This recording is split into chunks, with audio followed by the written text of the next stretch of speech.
The Doll Collector. June 18. The day started on a spooky note when I spotted that bald ghost through the kitchen window while eating breakfast. My first impulse was to use my new ghost-busting skills, but after all the crazy stuff that has happened recently, I was really looking for some good old normal and boring stuff to do. So I went to good old normal boring Grunkle Stan and asked if he needed any help. He gave me a box of defective Mr. Mystery bobbleheads, they don't bobble, and told Mabel and me to try selling them around town. We'd made 0 sales before we found this old Victorian house on Parpin Place. An old woman answered the door and instantly fell in love with us.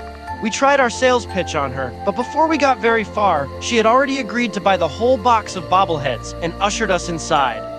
She couldn't stop gushing about how we were such dolls and invited us to wait in her parlor while she looked for her pocketbook.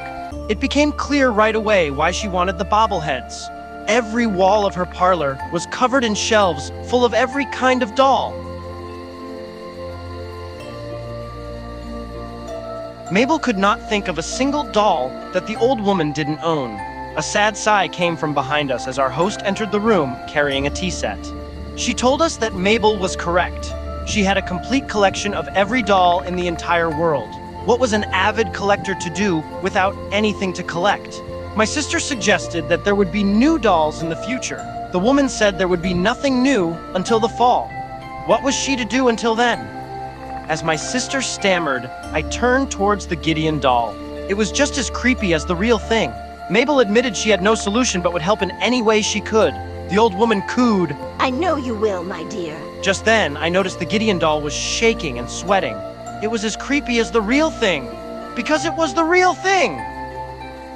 I ran across the room and knocked the teacup from Mabel's lips.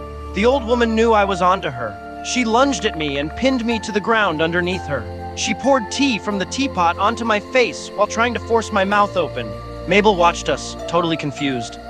Just then, the Gideon doll fell from its shelf and hit the ground. One of its button eyes popped off, revealing the real human eye of Gideon Gleeful underneath. He was struggling to break free from some sort of spell. I knocked the teapot from the old woman's hands, and Mabel knocked her out with an oversized sock monkey. Mabel put the sock monkey under the woman's head like a pillow, and then we both carried Gideon out of the parlor of terror. We left him in a basket on the Gleeful's front porch. I'm sure the potion will wear off, though I think Mrs. Gleeful would like her boy better if he stayed immobile. One more note. We went to the police and dragged Sheriff Blubbs and Deputy Durland to the site of the creepy old Victorian. We found an empty lot instead. Then I realized we were 1 street over from Parpan Place. We walked over, found the house, and had the old lady arrested.